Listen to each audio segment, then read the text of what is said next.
We are seeing something in this midterm election that we have never seen before in a midterm election. Republicans urging voters to vote for Democrats. There were some Republicans who urged voters to vote for Hillary Clinton 2 years ago while still voting for a Republican Congress. Now there are even more Republicans who are urging voters to vote Democrat, but this time they are urging them to vote against all Republicans at every level, not just against Donald Trump, as some of them did 2 years ago. Robert Kelly, a political science professor at Pusan University in South Korea, tweeted, "I've been a registered Republican my whole life, but just voted for a straight Democratic ticket for the first time ever, including for a candidate I thought inferior to his GOP opponent. Trump is a huge threat to U.S. liberalism and constitutionalism." Captain Sully Sullenberger has been a registered Republican most of his life, but now he is urging voters to vote for Democrats. Captain Sullenberger instantly became regarded as a hero worldwide after he safely landed a passenger aircraft on the Hudson River, saving the lives of all 155 people aboard. And since then, he says that he feels an obligation to use his celebrated status for good.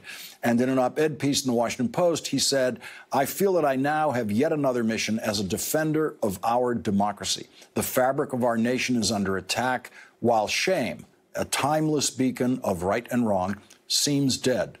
This is not the America I know and love. We're better than this." Captain Sullenberger joined me for an exclusive interview in our special coverage on Saturday night. Here is some of that. What moved you to write this op-ed piece? How could I not? I felt an intense obligation to act, not just to watch, to put my voice out there, to vote, to try to make a difference. I think that's an obligation each of us has in this critical time. We can't just yell at the TV. We have to do something. We have to vote. You say in the piece that for most of your life you were a registered Republican. Yes. But you always voted as an American. Absolutely. What does voting as an American mean to you now? It means not in a partisan fashion, but in a fashion according to our values, in a fashion according to the threat that we're facing. This is not normal. What is happening in this country is not normal. My original title for the op-ed was Mayday, Mayday, Mayday, which of course is the international signal for distress about a grave and imminent threat that requires immediate assistance. I'm as concerned about the state of this nation as I have been in a half-century since the turbulent year of 1968, and in some ways, even before that. It's reminiscent in some ways of Friday, November 22nd, 1963, and October 1962. I learned from my father, a naval officer in World War II, and in my military service, the responsibilities, the awesome responsibilities of command, that with great authority comes great responsibility. I learned that a leader leads from the front. The leader should be the first to face the threat and the last to safety, not the reverse. A leader leads by example, according to core values that frame one's decisions, that serve as guardrails to prevent ourselves and our organizations from making egregious errors. A leader leads with respect, in an environment of mutual respect, where respect must be earned. But most important, a leader helps everyone serve a cause greater than themselves. It can't just be inwardly focused. Right now, that's not happening. This is one of the greatest threats this nation has faced in my lifetime. The things you just cited historically by date were the Cuban Missile Crisis, the assassination of President Kennedy, 1968, which saw the assassination of Bobby Kennedy, the assassination of Martin Luther King. The height of the Vietnam War. Yeah, height of the Vietnam War, 16,000 dead in Vietnam that year, American soldiers. As the darkest experiences of your lifetime and mine. I remember, and we can all remember where we were when we first heard about them. And you're comparing this period to that kind of darkness. That is the threat that we. And people who know me or have heard me or seen me know that I do not exaggerate. I don't need to. I want you to listen to some people like you who have been, in their case, lifelong Republicans, actively working in the Republican Party to elect Republican presidents and other Republican candidates, and see if you share some of their feelings. Let's listen to this.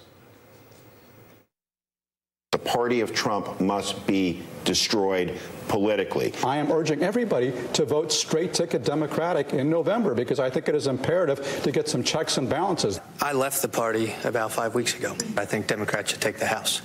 Right. I think we'll be safer in a divided government. I think it's really important that Democrats take over the House and or the Senate. I think that any White House is improved by having a check and a balance. This White House more than any other.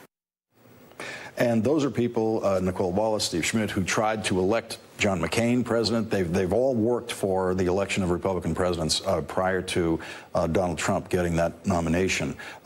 When you hear those people talking, are they speaking to you? Is that your experience as a voter? They're speaking with me. With you.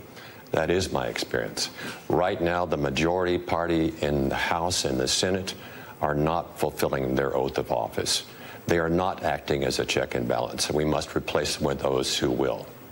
There's another line that you have in your piece where you say, all leaders must take responsibility and have moral compass grounded in competence, integrity, and concern for the greater good. The moral compass seems to be absent. I can't find it when I look at the Republican leadership in Washington now. If it is there, they're not listening to it. They're not looking at it. What do you think, if you could have a moment with the President of the United States, if you could have a minute with him, what would you want to tell him about the way he does his job? I don't think he's either capable or willing to change.